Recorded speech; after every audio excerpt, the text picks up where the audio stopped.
Hello, Natasha. Hello, Damien. It's the Lowbrow Lowdown.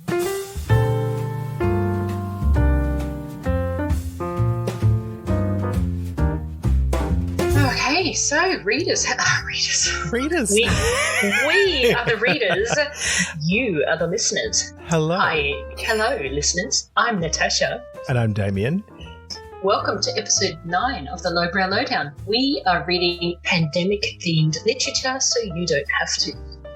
Although you are very welcome to, of course. Look, we will make an exception for this book. We encourage you to purchase or borrow this book. We loved it. We absolutely loved it. So what we're reading today is I Fucking Hate Zoom Quizzes, a collection of poems about COVID-19, the year 2020 and beyond by MJ Edwards. And we have become an MJ Edwards appreciation podcast. We absolutely have. Which, can we monetize this somehow? Probably not. I mean, short of MJ Edwards, I don't know. Should we invite MJ Edwards to speak God. on our podcast? Can you? Should we? Yes, let's put that out there. Do you want to be a guest, MJ Edwards? Hi, MJ Edwards. Would you like to come and talk to some bonkers Australians? One of whom sounds like he has COVID, but he doesn't. Yes, no, I just have a wheezy laugh. I always have. So, tell us about this collection of poems. So, yeah, I'll read the blurb that precedes these, or on the back of it. So, a virus that has devastated the world, a turbulent US election, eating out to help out, and Tiger King. Just a few of the things that have happened since the start of 2020. And the inspiration for a collection of poems that will delight everyone and perhaps even make them think. After rocking the literary world in 2020 with her debut book, Kissing the Coronavirus, MJ Edwards. Yeah. MJ Edwards thanks the encouragement by her son Richard. Thanks to the encouragement. I need to wear my glasses. I think you need to wear your glasses. Yes, God, I don't even know where they are. Everyone, hold on, please.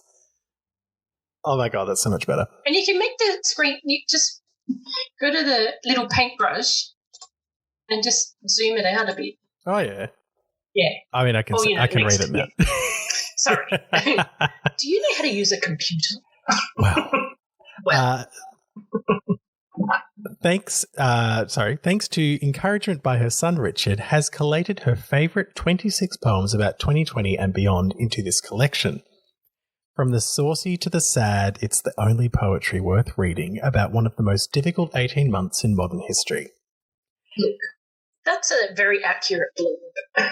Yes, it is. And there are no spoilers? There are no spoilers. Like, we will talk about the poetry, but it's, I will say there is kind of a narrative because it feels like they are very chronological in there.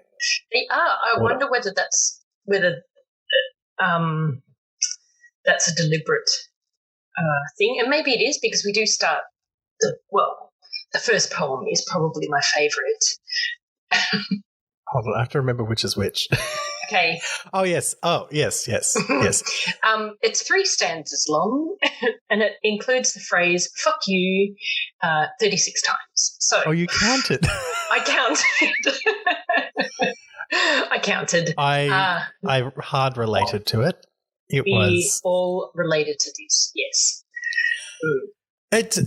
This is a hard one to talk about, because poetry is different, and I don't know if you have a plan. We didn't have a plan coming into how we approach this episode. No, we didn't. No. I was just going to... What was I? Well, I mean, I read through... I've made notes sort of like each poem, but that's not... I don't think we need to do that. I think it would be good... I would like to say that like 2020 and like the blurb, the poems really do span everything that happened in 2020. From the elections in the US, Brexit, the Australian bushfires get a mention. They do. There is probably on that. So Rage, Fire and War, which is the poem about the election and Iraq it's about Iraq and the Australian bushfires. It's about Iran being bombed by the US. Sorry, yeah, me getting everything wrong. Do you remember that? That was... It feels like it was 30 years ago, but it wasn't. I was a young woman when that happened. And like it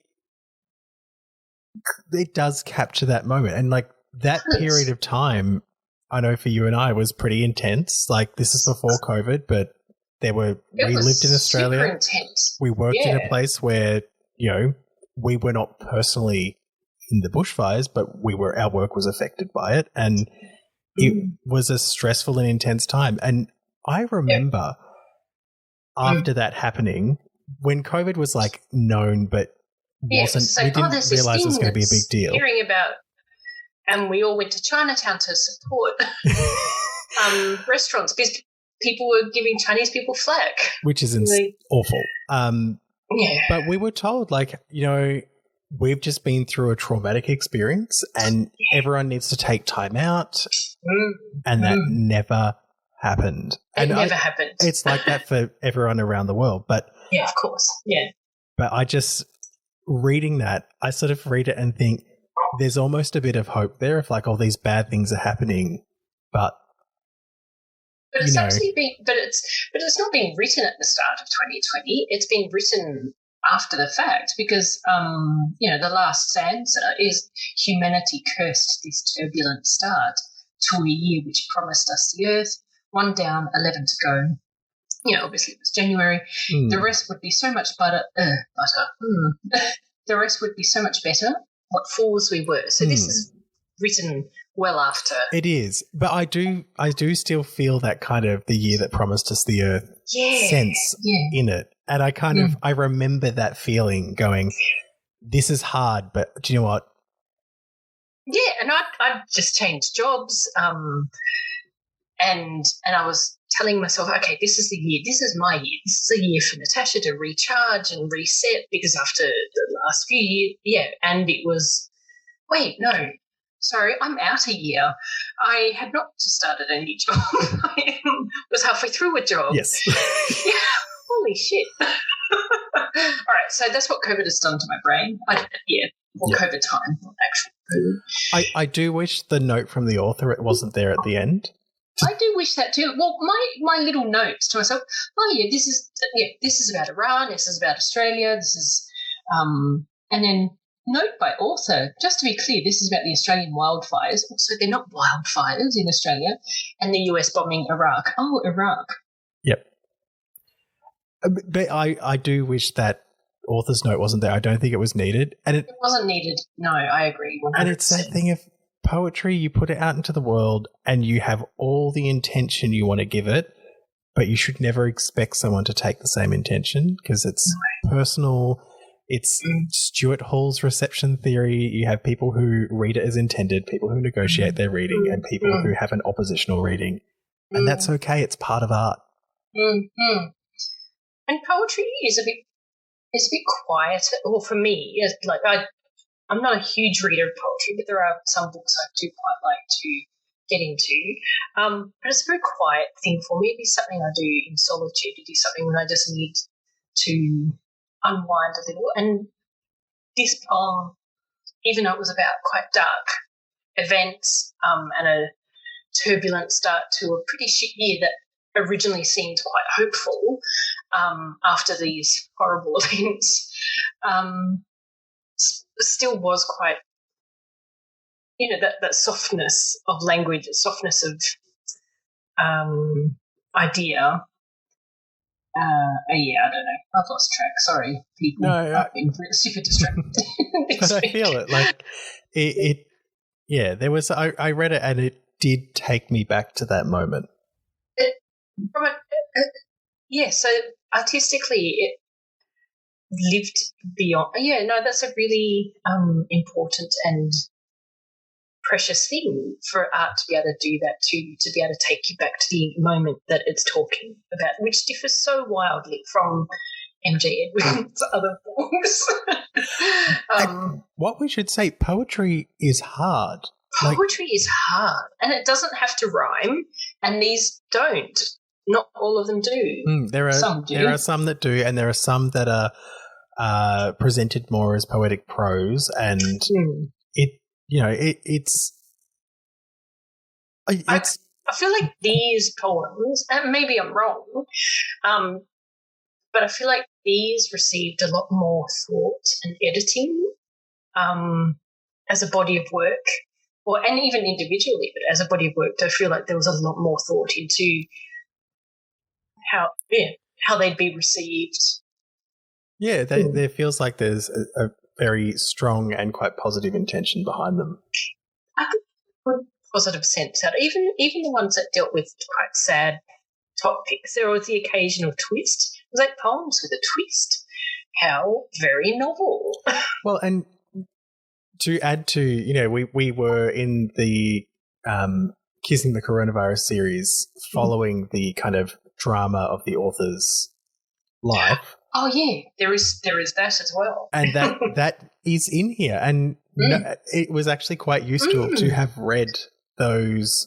That's true. It really contextualized some of the poems. It's like, oh, this is about MJ Edwards' husband and her sister.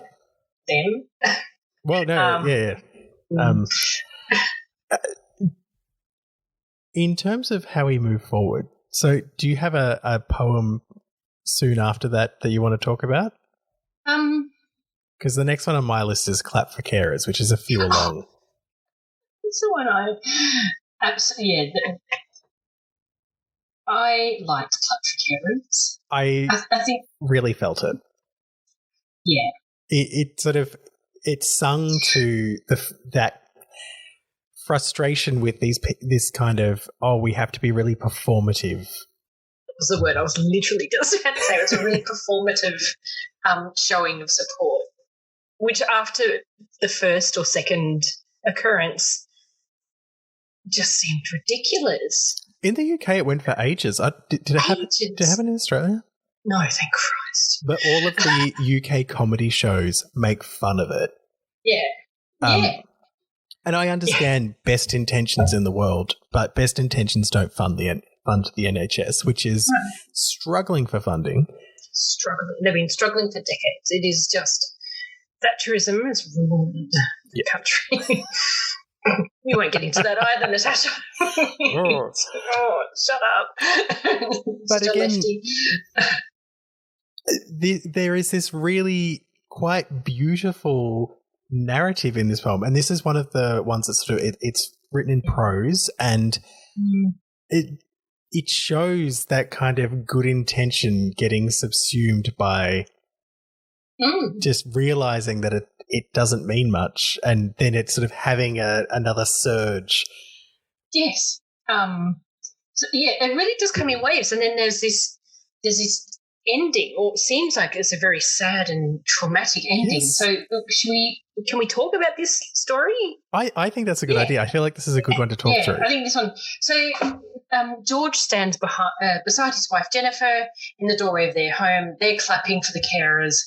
They're acknowledging their neighbours. They're waving. They're being seen, and they're seeing the clapping occur. They bang their hands.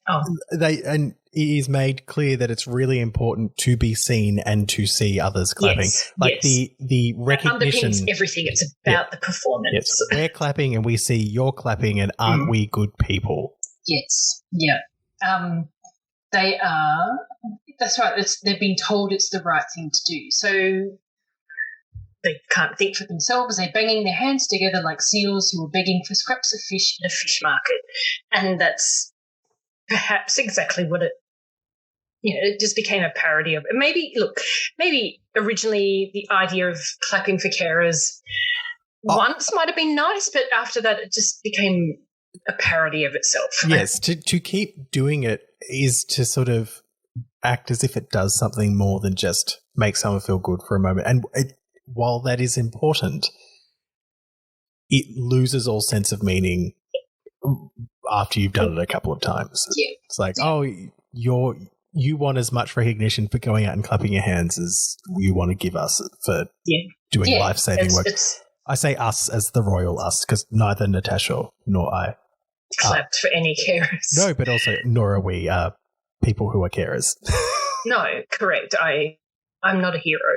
So I've had my vaccination, maybe I'm a hero. I don't know. So George, so they're clapping. It's an unwanted puppet show, same time, same place. There's a really beautiful line. Oh, you're going to say that naught by a gesture? Yes. You say it. No, that is a beautiful line. I've highlighted that one. It's so beautiful. It's naught but a gesture, a crashing of waves carried by the wind that once the wind dies down, so does the gesture. Like, it's literal perfect. Tingles in my, goosebumps. It is beautiful. It's beautiful. This whole prose is beautiful. And then there's this so George clapped every week like a good boy until Jennifer was no longer there to clap alongside him. And my heart dropped when I read that line. I thought, oh no, Jennifer's gotten COVID, she's died, or she's in hospital. It is. And then in good MJ Edwards fashion, the last line is, so he clapped no more, he clapped no more. But then the next week she did clap with him again because they had moved EastEnders back an hour. So it's this comedic ending.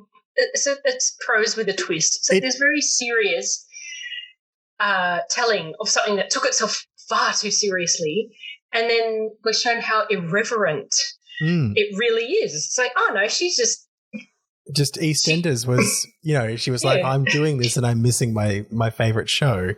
And that's really, and it demonstrates the futility of the gesture. Exactly. It really does. So I think I think this is my favorite. I think it's my favorite. Oh, well, actually, no, the fuck you one is my favorite. Really, connected with it. I would hazard this should be entered in a prize. This poem on its own. Absolutely, it should be. I think it deserves recognition. We are going to put links to this book or this book on our collection. Twitter at Lowbrow Lowdown, and because we think you should read it for yourselves. It's just perfect. Absolutely, really, particularly that one. Like I said, I was lying in bed reading it and just felt something really special. Yeah, it's just beautifully written. Although I did notice there was a reference to a balloon animal. Did you? No, how did I miss that? Okay, so it's just before the end. They expect them to believe that it isn't. Oh, there is. Oh, no, so it's about appreciation. They expect them to believe that it isn't money or benefits or safety they crave, but a round of applause like a circus clown fresh from sculpting a balloon-shaped giraffe. Like, yep. MJ Edwards, you just don't let us down ever. No, but also, that's a political moment in the poem of, we're clapping these people who it's risky. They're risking their lives to go to work, and they're clapping. What the fuck does clapping do? I just imagine, I imagine the first time they were very appreciative, but it would have been very moving, I imagine, yes. By the 10th time, they would have been like, fuck Stop you all. Stop those pots and pans clattering against the street. Just ridiculous. Yep. There's one poem that I did like, or it did speak to me. It's called You're on Mute. I'm not going to read out the poem, How many times do we have to say, oh, wait, you were on mute just before. Sorry. I was. I say, what's going on with my sound? No, it's me. Sometimes it's me. We're all doing it. But there was one little line about, here's a fun idea. Let's get together on Zoom, which back then sounded great, but right now fills me with doom. It's like, that was me. It is me, not was. Holy moly. That is absolutely speaks to my COVID pandemic lockdown experience. I hate socialising over Zoom. I hate socialising online. Done it a few times. Do you know what it is? For it to work, you have to make it organised fun, and then it takes a lot of the fun out of it. And for one person, usually it means that they're working to keep the organised fun going while everyone else is like, I fucking hate this. I don't want to be here. And so, and in this Zoom exchange that Damien and I have, he has all the work of recording the sound. I just rock up, click a button, hi. You do the run sheet? Okay, yeah, I do the run sheet, all right. But we have to have something to forget do. every time. I'm logging in and I go, the run sheet. Yeah, no, I've always done it. Done it days ago. Oh dear. Yeah. And then I don't know. Do we keep going through the poems? We've not reviewed poetry before. No, and it's different because there's not the same story to tell. There is a narrative arc, and it's very clear what's going on. You know, we have two storylines happening. We have the experience of the pandemic and the kind of novelty to the frustration, and then finding our way out of it. And then we also have the secondary storyline of this relationship breakdown. And they do there's a real sort of connection between the two. There is. That's really very insightful of you, Damien. I knew. Sorry, I was thinking. Yes, the storyline from the side story that exists in the author bio continues with this collection, but many of the poems are about that, but weaved in really neatly to the pandemic experience. Yeah, it's that kind of.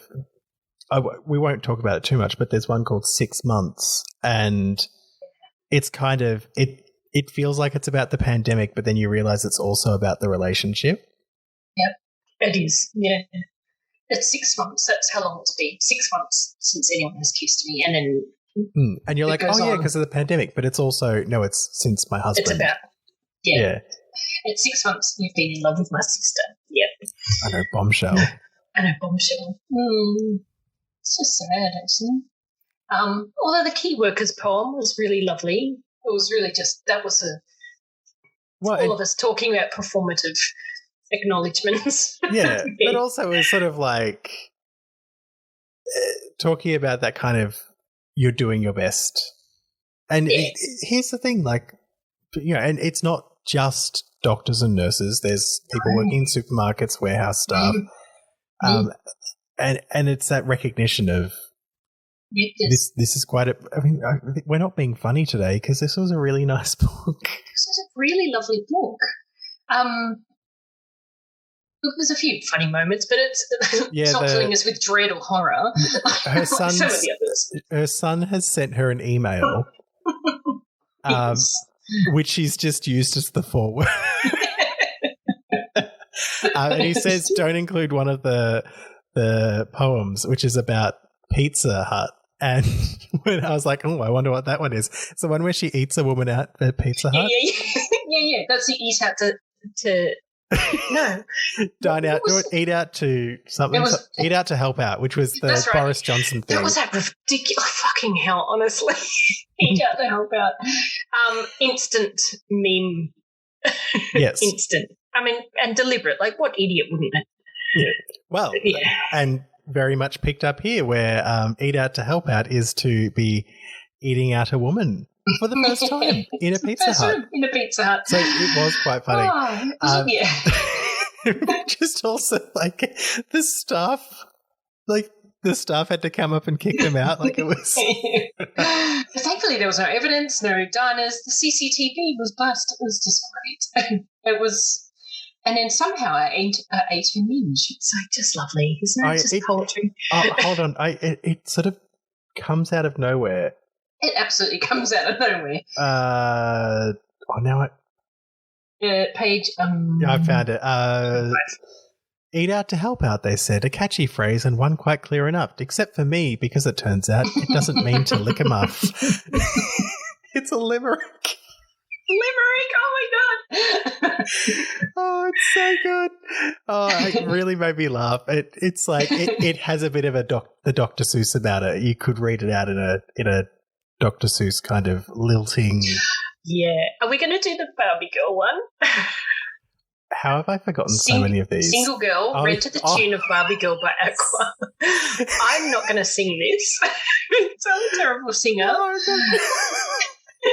When I was reading it, I what? So it says Single Girl, a poem by MJ Edwards, read to the tune of Barbie Girl by Aqua. And I don't know why, and I don't know why I'm telling you this, but my best friend and I, when we were kids, I reckon 10, maybe 11, rewrote. Do you remember the ad for pork when they were really pushing pork in Australia? And it was real pork. Don't remember that. We were obsessed with this ad for some reason, and we rewrote the entire of Bohemian Rhapsody about real pork. Is this the real pork or is it imitation? The entire thing. And we could sing it from start to finish. I probably could do it now, but I will not. No. I don't think we're going to pull the copyright. It's caught in my freezer, no escape from refrigeration. It was stupid. That's genius. No. But, stupid is hilarious. It was Wheeled Out Yankovic level. It's very clever, though. Yeah, for weird 10-year-olds. We weren't was it popular. smutty? Was there smut? No. When you were 10. No, there were some fart jokes in there at some point. You were 10. Yeah. Well, this one actually spoke to me because as a single girl in a pandemic. Sorry, I just read the second stanza.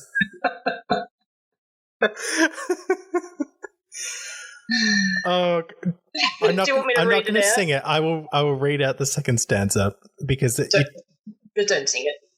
You can. I can't sing, so I'm not going to. I've had to take off my glasses because I'm laughing and sweating. And so I'm a mid-50s girl in a post-COVID world. Lock me down, make it tight. It's so shitty.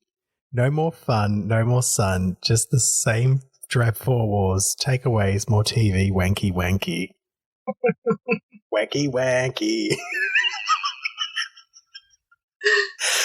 Oh, God. As I've said, it's been a long pandemic. It really has. There is a lot of masturbation in here. It's a lot of masturbation. It is a consistent theme through quite a lot of it. Not in the more serious poems. There are some where, it's more somber and that is avoided. But there is a pretty consistent theme of wanking. Yeah. Lots and lots of wanking. It's really just, there's so much political content, more than I was expecting, I think. But I think it was about 2020 and so much happened politically in 2020 that if you're writing about 2020, even though it's about COVID, there's a lot of other stuff going on. But there was such a political reaction to COVID as well. Oh, absolutely. And still is, Today, yes. Ted Cruz saying he stands with Australians being whatever it was. And it's just... What was that fucking tweet? I'm going to pull up the group chat, Damien, for this one. I didn't end up sending it. Maybe I should have. Well, I'll read the tweet and then you can read out what you were wanting to respond. I'll just say I didn't respond because I was like, I don't know. Yeah, I hit me soon. Yeah, and you don't want to attract the crazies. But Ted Cruz from America. I love the Aussies. I'm saying it in an American. I love the Aussies. Their history of rugged independence is legendary. Okay. He has not read a history book, clearly. I've always said Australia is the Texas of the Pacific. Go fuck yourself, Ted Cruz. Sorry, he didn't write that. The COVID tyranny of their current government restrictions, blah, blah, blah. I didn't see the rest. So I was going to respond and then didn't. I said, since you love Australia, you'll understand me perfectly when I say, fuck off, cunt. Yeah, because oi, cunt. Oi, cunt. Oi, cunt.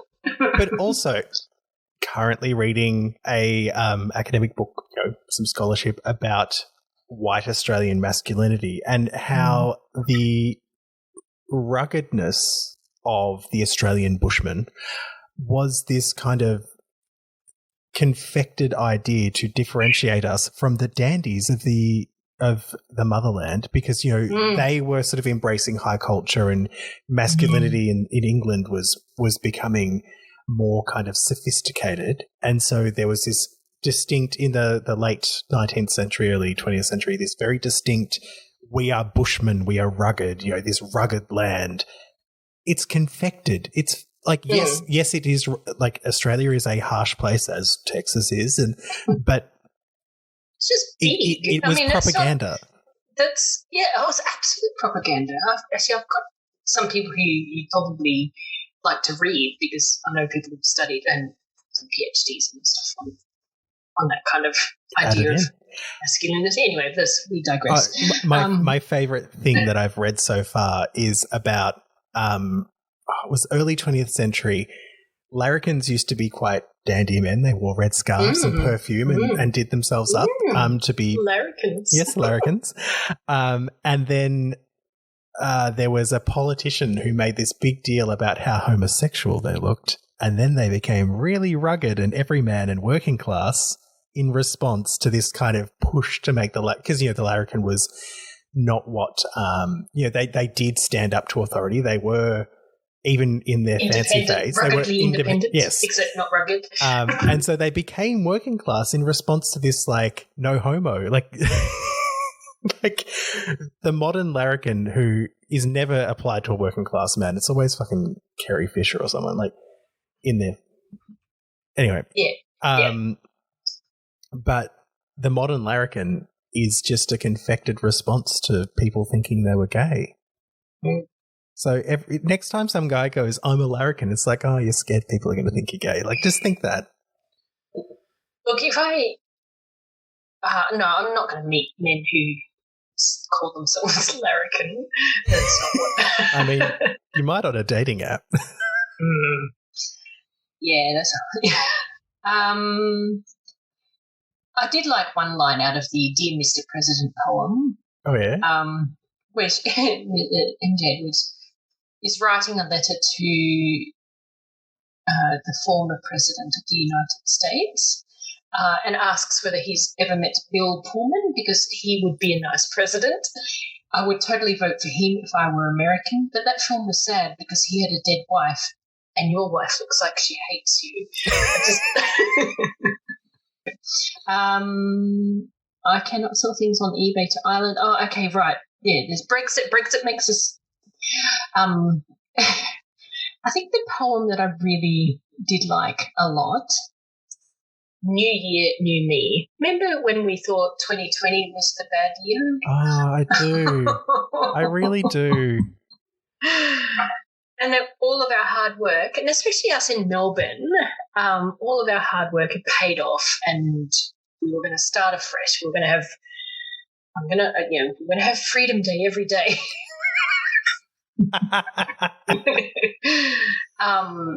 And that's not happened. So it's harder to know whether 2020 was the worst year out of the two. But they're both bad but for different reasons. I think there's just nothing left in the tank at the moment. No. And every like little thing that, like, every time it's like, oh, we're going to go into a 7-day snap lockdown and there's going to be longer and longer again. Just eats away at you. Yeah. I mean, I'm not taking for granted that I'm lucky. I've got housing, I've got a job, I've got food on the table. I'm extremely fortunate and privileged compared to many. And yeah, I don't know how hard it. No, I know how hard it would have been for many, or still is for so many people.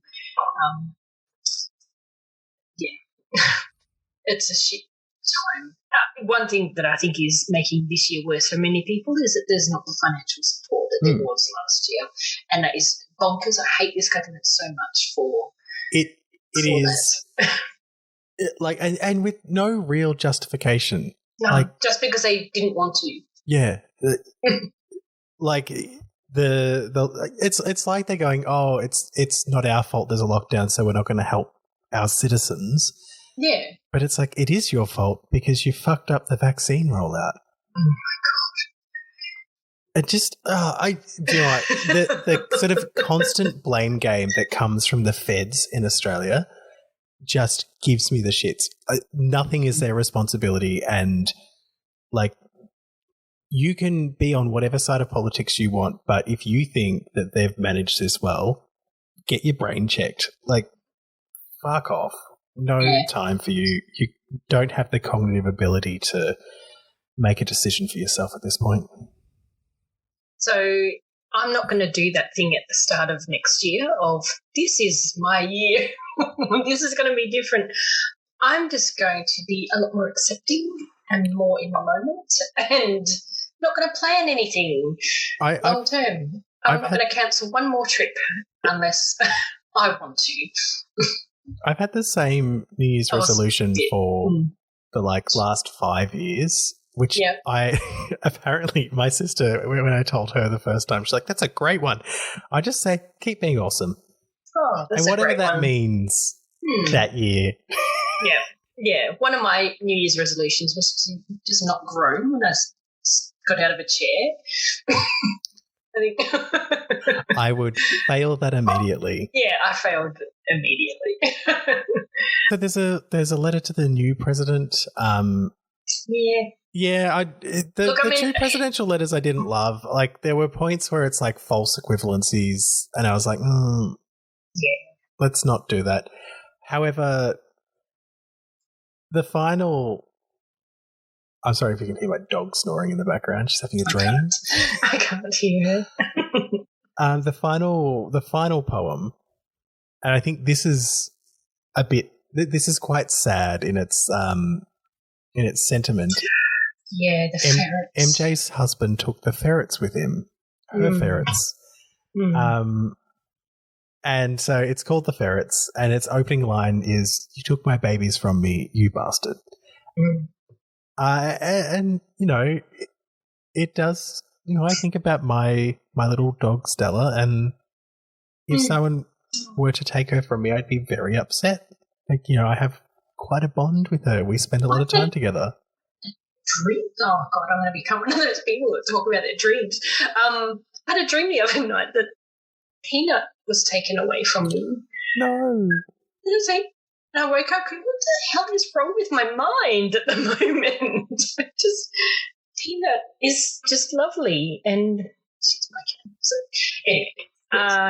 anyway, I woke up feeling sad. That was not great. Yeah, it's something very special about our pets, and particularly through lockdown. But this was a poem from the heart, wasn't it? It really was. You could feel that kind of pain, like there's something taken away. And, you know, we joke about MJ Edwards being, you know, maybe a man or whatever. And maybe they are. We don't know. Maybe they are. And this could be conflicting. Or do we? But it does have a sense of maybe something was taken, whether or not it's ferrets, whether it's something else. Something hurt it. Yeah.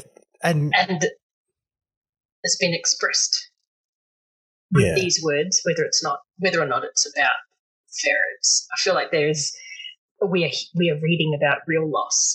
We really do, and it feels like somebody has been calculated and facetious and intending to hurt in whatever has been taken away. And you should read this. You should read this, people. It is just people. Sorry, that sounded really... Listen, people. Grumpy and bossy. Hey, people. Read this book. It's called I Fucking Hate Zoom Quizzes.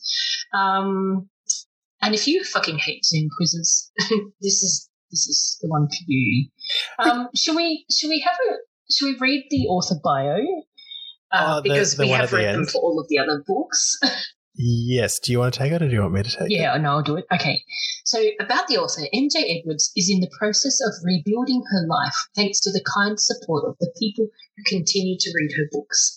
She is currently living in a studio flat with Chump, although the landlord doesn't know about him, and likes to set up fake Facebook accounts to send unflattering messages to her sister and soon-to-be ex-husband. She loves Chump very much. Follow her on Twitter at MJ Edwards Author. Yeah. And you should follow MJ Edwards. You should absolutely follow MJ Edwards.